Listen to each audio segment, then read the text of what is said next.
Assalamualaikum warahmatullahi wabarakatuh. Perkenalkan, nama saya Kansa Nabila Bilqis Morsnel, NIM 2201072019. Di sini saya akan menjelaskan mata kuliah akuntansi perbankan, yaitu materinya operasional dan akuntansi kredit. Yang pertama itu ada pengertian dari kredit. Kredit ini berasal dari kata Italia, creder, yang artinya kepercayaan, yaitu kepercayaan dari kreditor bahwa debitornya akan mengembalikan pinjaman beserta bunganya sesuai dengan perjanjian kedua belah pihak. Pengertian kredit itu merupakan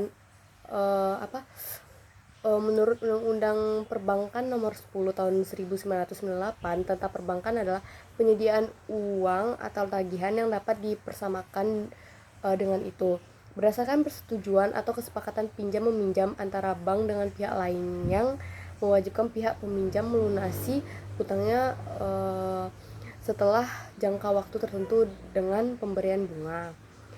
Yang kedua itu ada tujuan kredit. Tujuan kredit itu yang pertama kredit konsumtif.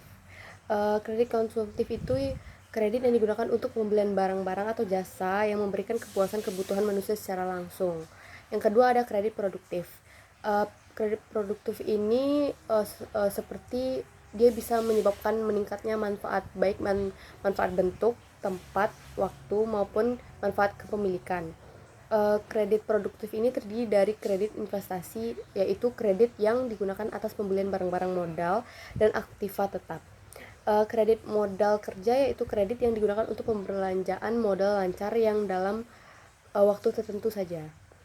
Ya, baik, selanjutnya itu ada kredit likuiditas.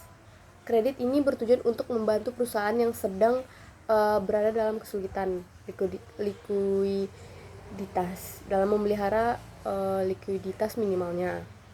Selanjutnya itu yang ketiga itu ada fungsi kredit. Ada 9. Yang pertama, menjadi motivator dan dinamisator peningkat kegiatan perdagangan dan perekonomian. Itu tuh yang kedua yaitu memperluas lapangan kerja bagi masyarakat. Yang ketiga, memperlancar arus barang dan arus uang. Yang keempat, meningkatkan produktivitas dana yang ada.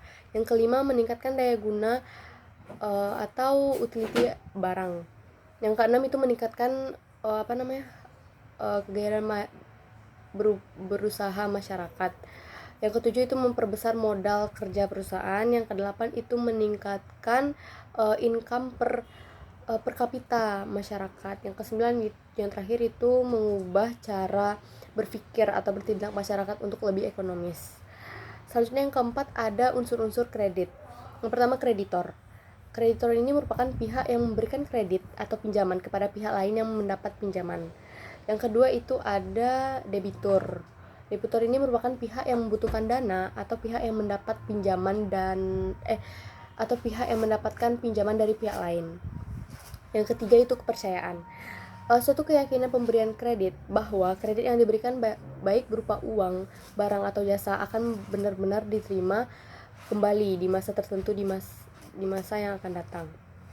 Yang keempat itu ada kesepakatan. Yang kelima jangka waktu, resiko, dan yang terakhir itu ada balas jasa. Selanjutnya itu ada yang kelima itu ada jenis-jenis kredit. Yang pertama dari segi kegunaan. Itu kalau kredit investasi itu tuh kredit digunakan untuk keperluan perluasan usaha, ya. Masa pemakaiannya itu untuk satu periode yang relatif lama, dan biasanya kegunaan kredit ini untuk kegiatan utama suatu perusahaan. Selanjutnya itu kredit modal. Kredit modal kerja ini untuk keperluan meningkatkan produksi dan operasional. Yang selanjutnya itu ada dari segi tujuan kredit. Kredit produktif itu tujuannya untuk meningkatkan usaha atau produksi atau investasi. Kredit ini diberikan untuk menghasilkan barang atau jasa. Kalau kredit konsumtif itu tujuannya itu untuk dikonsumsi atau dipakai secara pribadi. Yang selanjutnya itu kredit perdagangan, digunakan untuk kegiatan perdagangan dan biasanya untuk membeli barang dagang yang pembayarannya diharapkan dari hasil penjualan barang dagangan tersebut. Terus kita lihat dari segi jangka waktu. Kalau kredit jangka pendek ini merupakan kredit yang memiliki jangka waktu kurang dari 1 tahun atau paling lama itu 1 tahun, dan biasanya itu digunakan untuk keperluan modal kerja. Selanjutnya itu kredit jangka menengah. Jangka waktu kredit ini berkisar antara 1 tahun sampai dengan 3 tahun kredit. Selanjutnya itu ada kredit jangka panjang. Kredit ini jangka panjang ini masa pengembaliannya itu paling panjang, yaitu di atas 3 tahun atau 5 tahun. Selanjutnya yang keenam ada prinsip-prinsip pemberian kredit. Yang pertama itu ada karakter atau watak. Itu sangat menentukan kemauan untuk membayar kembali kredit yang telah diterimanya.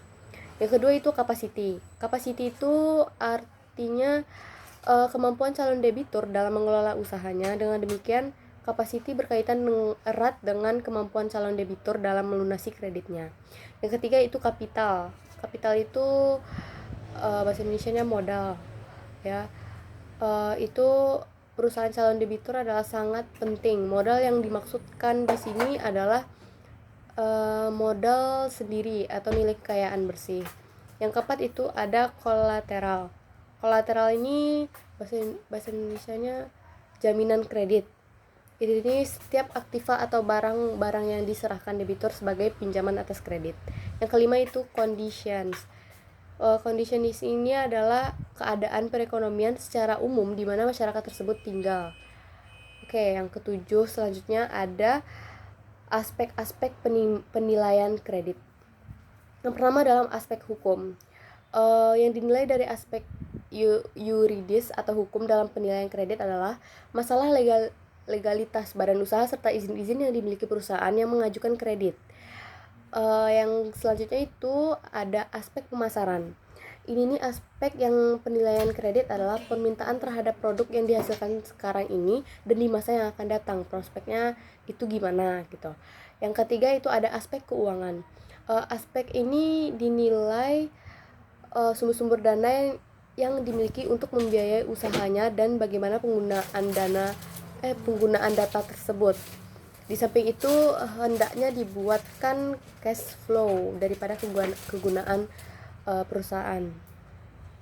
Yang keempat itu ada aspek teknis dan operasi membahas masalah yang berkaitan dengan produksi seperti kapasitas yang digunakan, masalah lokasi atau layout ruangan dan mesin-mesin termasuk jenis mesin yang digunakan. Yang kelima itu ada aspek manajemen untuk menilai struktur organisasi perusahaan, sumber daya manusia yang dimiliki serta latar belakang pengalaman sumber daya manusianya. Yang keenam itu ada aspek sosial ekonomi. Ini menganalisis dampaknya terhadap perekonomian dan masyarakat umum. Selanjutnya yang kedelapan itu ada prosedur pemberian kredit. Ada 6 tahapan. Yang pertama itu pengajuan kredit. Pengajuan kredit ini maksudnya calon debitur mengajukan permohonan kredit ke bank dengan melampirkan dokumen yang dibutuhkan. Yang kedua itu ada analisis kelayakan kredit. Maksudnya itu bank melakukan analisis terhadap kelayakan kredit calon debitur dengan mempertimbangkan beberapa faktor seperti karakter, kapasitas keuangan, modal, kondisi, dan jaminan. Yang ketiga tahapannya itu ada persetujuan kredit. Setelah analisis yang tadi siap dilakukan, bank memberikan persetujuan atau penolakan terhadap permohonan kredit calon debitur. Yang keempat itu ada pencairan kredit. Jika permohonan kredit disetujui, bank mencairkan kredit sesuai dengan kesepakatan yang telah ditetapkan dari awal. Yang kelima itu ada pengawasan kredit. Bank melakukan pengawasan terhadap penggunaan kredit oleh debitur untuk memastikan bahwa kredit digunakan sesuai dengan tujuan yang telah disepakati.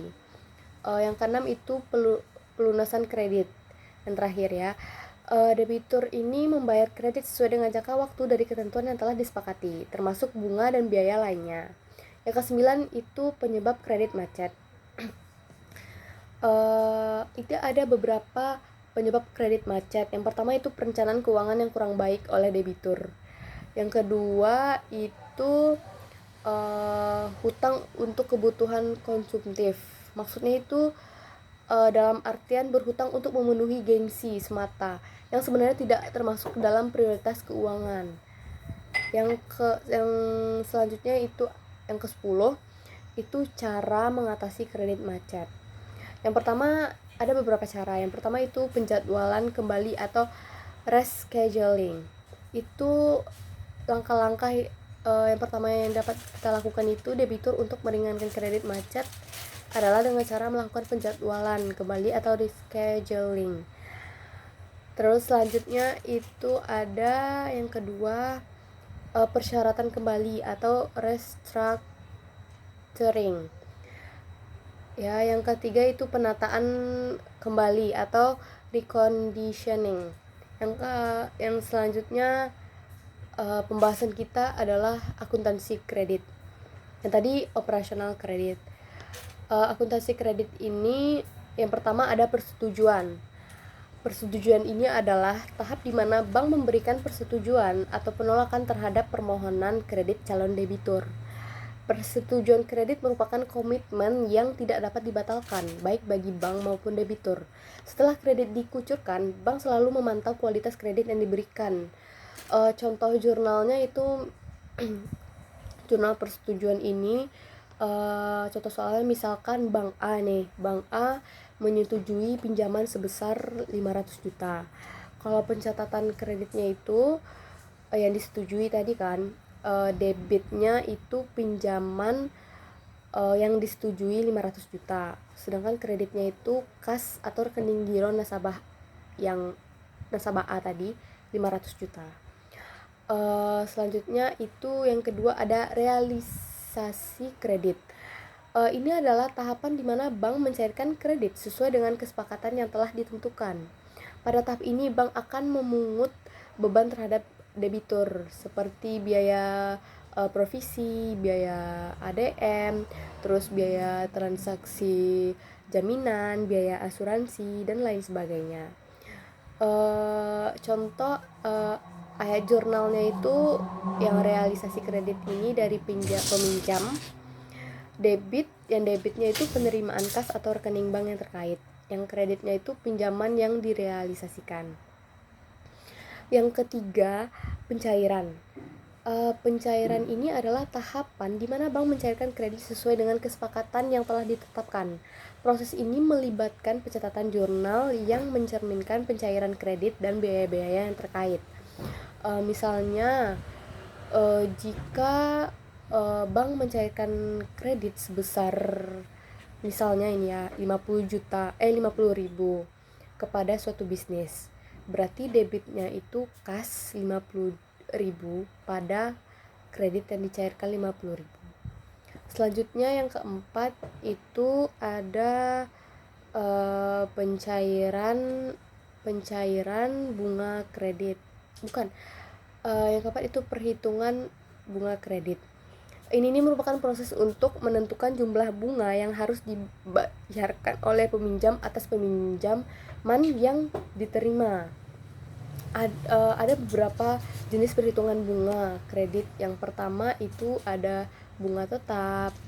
Bunga tetap itu bunga yang dihitung dari pokok pinjaman awal dan tidak berubah selama jangka waktu kredit.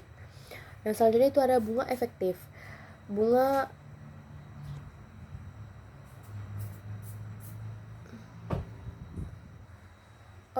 dihitung berdasarkan sisa pokok pinjaman setiap bulan. Perhitungan bunga efektif ini mempertimbangkan sisa pokok pinjaman dan menghasilkan porsi pembayaran angsuran yang berbeda setiap bulannya. Yang selanjutnya itu ada bunga anuitas. Ini merupakan modifikasi dari metode efektif, bunga efektif tadi. Metode ini mengatur jumlah angsuran pokok dan bunga yang dibayar agar sama setiap bulannya. Biasanya angsuran pokok ditambah bunga akan tetap sama sampai selesainya jangka waktu kredit. Contoh contoh soalnya ya. Contoh soalnya ini misalkan bank ini memiliki kredit sebesar, anggap aja 100.000 dengan suku bunga harian itu 2%. Maka jurnalnya itu pencatatan bunga hariannya, debit pendapatan bunga 20 atau itu 100.000 dikali 2% tadi.